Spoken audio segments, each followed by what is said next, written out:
All right, we'll go ahead and get started. I want to welcome everybody to the Southwest Courthouse here in Precinct 4, Denton County. This is our fourth and final public hearing that this art committee is having across the county. We had one in Crossroads. We had one in Louisville at our government center in Louisville. We had one a couple weeks ago before the holiday at the Martin Luther King Center in the city of Denton. And this final meeting is down here in the southwest part of the county. So we've really tried to reach out geographically across the county to engage people about this important process that we're undertaking. As a matter of reference, I would just like to say that in November of 2018, the Commissioners Court of Denton County appointed a 15-member committee that went through an evaluation process and a lot of public comments. I actually came to one that was in this very room, if you all recall. It was a big crowd. And they were tasked with making a recommendation to the Commissioners Court about what do we do with the Confederate memorial that's on the courthouse square. That committee came back with a recommendation to the Commissioners Court, which was to keep the memorial at its place and add some context to it, to be determined by future decision makers, which would be the future Commissioners Court. And so our new Commissioners Court has taken that recommendation, and we are in the implementation part of the process. The Commissioners Court appointed a 7-member committee. We have 6 of the 7 are with us today. And we are doing these public hearings to receive input on what the future art piece or language or context that we should add. And that should also include storylines or content that we should include in our electronic kiosks. So our vision is to create a permanent structure there adjacent to the current memorial, to add historical context, to fulfill the wishes and recommendation of the previous committee. And so that is what we are doing today. We respect everyone's time here tonight. We appreciate y'all coming out on this cold evening to visit with us. We're going to limit the public comments out of respect for everyone's time to 3 minutes. That's been consistent with all of our other meetings and also consistent with the public hearings that we have in Commissioners Court each Tuesday morning. So I would encourage you to be candid with your comments, be respectful in your comments. This is an important process. Ultimately, what we are going through now is a purchasing process. We are an evaluation committee because this committee will, after we take this feedback tonight, we digest the comments of the 4 meetings, we will then go out and do a national search for artists. And this committee will be ranking those most qualified vendors to make a final presentation to this committee, who will then ultimately make a recommendation to the Commissioners Court. So ultimately, you're looking at a purchasing recommendation committee that's an arm of the Denton County Purchasing Department. Our purchasing director, Scott Arledge, is with us tonight, and he's been guiding us through this whole process, and we appreciate his attendance and guidance as we go through this public procurement process. So, committee members, do you have any additional comments y'all would like to add before we hear from the public? Nope. Any comments? Let the public speak. Okay. All right. I would like to encourage folks to, if you are here tonight and you do not want to speak, we still would like to hear from you. And you can email us, and we set up a special email account that goes to this committee, and it's artcommittee@dentoncounty.com. So it's artcommittee@dentoncounty.com. So if you have some other information after tonight that you would like to send to us, or additional resources, or if you know of any good artists or content that you would like to have included, we really would like to hear from y'all regarding that. So anyway, with no further ado, I'll go ahead and we'll start. And our first public speaker that registered is Mr. Lewis Toland from Denton. Okay. Okay. Thank you, sir. Thank you for listening charitably to comments about the context for the Confederate statue. This context begins with our nation's founding. Highly thoughtful founders crafted the Declaration of Independence, and a similar group composed a Constitution a few years later. Yes, they reluctantly allowed slavery, assuming that it would die out, but they did not foresee the invention of the cotton gin, the passage of the Fugitive Slave Act, the Kansas-Nebraska Act, and the Dred Scott decision. We could do much worse in predicting the future than they did.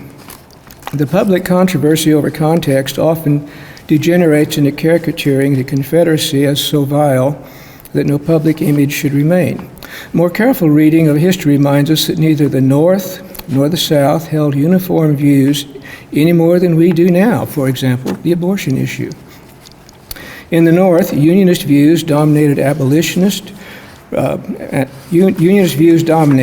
abolitionists protested vociferously, and Copperheads welcomed peace without victory.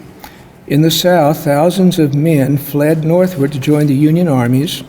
German immigrants in Texas supported the Union that had welcomed them, and self-righteous zealots in Gainesville hanged 38 Unionists from one tree.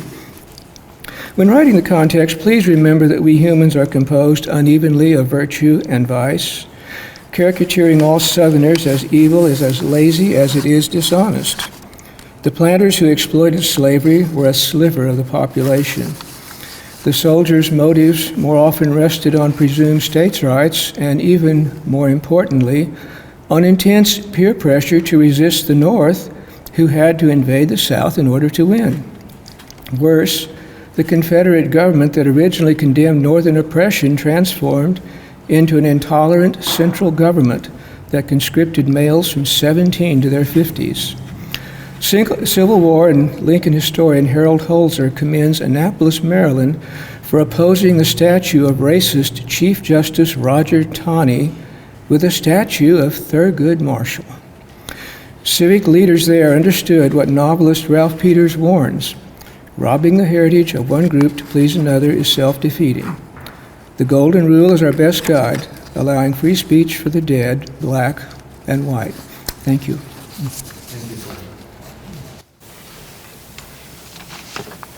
Next is Mr. Willie Hudspeth.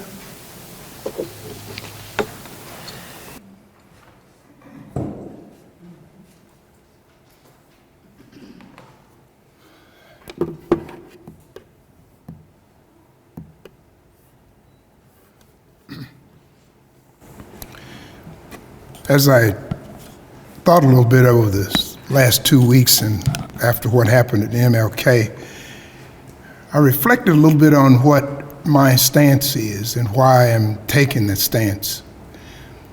This statue is a representation to me of racist and the racism that took place in this country and still happening to today. There's no denying that the CSS that's on top of that statue means the Confederate States of America. And in their Constitution, the second paragraph of it says the Negro is less than human. That's affixed on the statue. The statue was there, and the whole surrounding items on the statue, including the water that was segregated itself. To drink from the water fountains, you had to be white, no other color. So with those two things associated with the statue, it's very clear to me that it's a racist symbol. And at that time when it was put up, it was put there to intimidate the African Americans and anyone else that was not white. I have offered up something that I would like for you to do with the statue, but it's been ignored for some reason. It's the emphasis is leaving it in that very position showing the honorable place that supposedly to some of you that it should hold. Because if it's history that you're surrounding yourself with, or is your argument, how would history be changed by moving it to the historical park, for example, or moving it to the cemeteries where those people are that died and supported that, or in the museum? How is history changed at all by doing that? I haven't got an answer from you. What I've got from you is for some reason, the 5 commissioners are just flat locked in to leaving that thing there, even though it's a representation of the hatred, the bigotry, and the racism that took place in this country and still we're going through right now. So what I think you should add to that, to have the context to that statute, is move it. You can't add enough on that square to communicate to people the suffering that my race has endured. So my suggestion is you move it. Thank you, sir.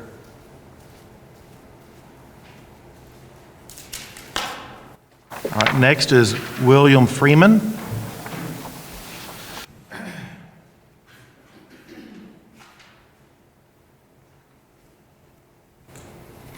Good evening, y'all. Yeah, I hope you had a good holiday. In Booker Washington's autobiography, Up From Slavery, he proposed 3 measures for black empowerment. That was a strong education that embraced the head, the hand, and the heart.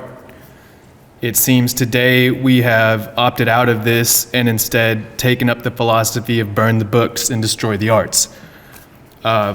If we were here today to try to add context about the Civil War, I would ask you to please consider General Order Number 28 of New Orleans. This saw women raped and brutalized for offending Union soldiers. I would also ask you to consider General Order Number 33 of Missouri. This saw the largest mass expulsion of civilians in American history, larger than the Trail of Tears, until Japanese internment in World War II. Jackson County, Missouri never recovered from this. It was basically despoiled from there on after. Also, the rape of the Marietta woman in Roswell. This where we saw Union soldiers attack a textile mill. These were black women, white women, candy-striped women. They were brutalized, they were raped, they were imprisoned, and then they were expelled across the United States. Many of them were never able to find their families after the war. I think when we think of the matriarchs of this town who erected the original monument, we have to think these women didn't have a voice, they didn't have suffrage, and they were still able to come together to build something to honor the men who gave everything that they thought was right to their women and to their cause. I don't support slavery or racism, and I do support my Confederate ancestors. I would also like you to consider Stan Wadey of the Cherokees. He led the 5 nations, Indian nations, who joined the Confederacy, and in their letter of secession to the federal government, they said that their motives and ideals were identical to that of the Confederates. I really suggest everyone read that for context. He was also the last Confederate general to surrender. But this isn't about the Civil War, it's not about the past. I think this is more about our modern zeitgeist. Texas State University editorial wrote an opinion piece a few years back that was titled, "Your White DNA is an Abomination." Evergreen College a few years ago had a day without white people where white students were intimidated and told not to show up. George Washington University right now is electing a commission who's considering renaming the college because students are finding that name offensive. Syracuse University has sit-in protests right now where black students are asking for segregation in college housing. The University of North Texas Student Government Association is asking for racially discriminatory hiring practices. There's been high schools in California that have banned the national anthem because they find it intimidating. Shelby Steele calls this the oxymoronic quest for liberation through victimhood. New York Times has written an article discussing how there's too many white men statues in Central Park. There's not one poll nationwide that has shown that even a modicum of a majority is looking for the removal, alteration, censorship, or any other anachronisms to Confederate monuments. Mr. Freeman, if you will be happy to email us your information. just a few more if you don't mind, sir. I really don't mind. For the 3 minutes that they, but we would love to hear from you via the email. I believe the solution to this is not to alter the Confederate monument. I believe on the eastern side of the courthouse, we can make the same kind of a column with 2 statues, one for Bessie Coleman, the first African-American woman aviator, a true daughter of Texas, as well as Azealia White, who's just died. She was the first black aviator woman to have received her wings. She was with the Tuskegee Airmen, and she was inducted in the Hall of Fame with Jim Lovell of Apollo 13. She just died. We have to come together as a community. You cannot alter the past. You can't change it. And it's. Thank you.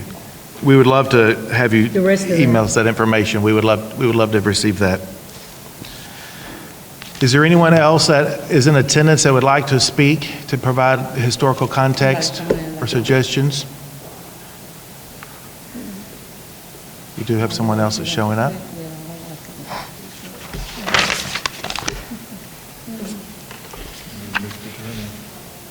Right.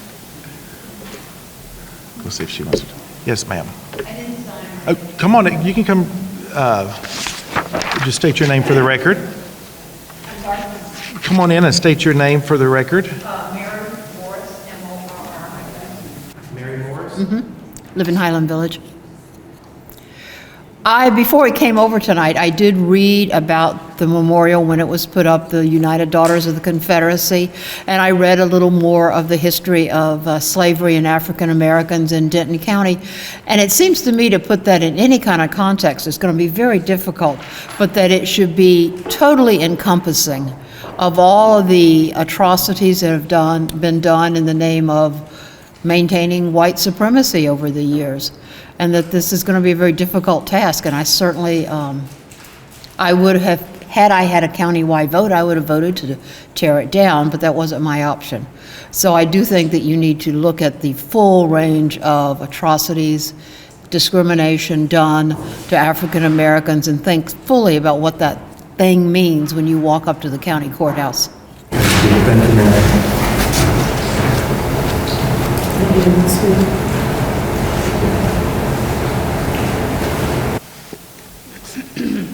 Ma'am, would you like to address the committee? Would you have some public input you'd like to address the committee? Would you like to speak to the committee? Would you like to speak? It's okay.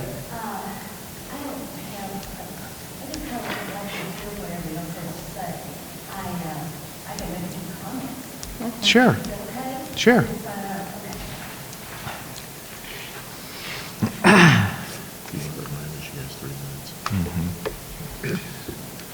And ma'am, what we're doing is this is a traditional public hearing like we do at Commissioners Court where everyone has 3 minutes to provide their input. So we're treating this meeting as all of our public hearings where everyone has 3 minutes to make their presentation. And if you have some other thoughts, you are not here for our introductory comments, but we'd love to have you, if you have some other thoughts after tonight, you're welcome to email it to us at the art committee at dentoncounty.com. Okay, thank you. Thank you. I realize. State your name. Oh, I'm Marilyn Mays, and I lived in Denton proper for about 25 years, and then we moved south toward where our jobs were in Dallas to the town of Corinth. And we've lived there about 27 years now. This, of course, is a very difficult situation because, as so many people say, this is part of our history. But I have been to Germany lots of times, and I've never seen a statue in honor of Hitler there. And that's very much a part of their history. And it's important that we remember it and learn from it. And I think maybe even to have the Confederate soldier statue someplace in a park with statues representing the other important, or maybe I'll say very strongly influencing parts of our history. And don't know what that would be. I don't know whether it would be a slave family, some people in a covered wagon or what, and certainly our Hispanic and Native American history, but I don't think it belongs on our courthouse lawn. And I hope that we can find something that will would be a resolution that everyone can be pleased with, and I realize that's pretty hard to do.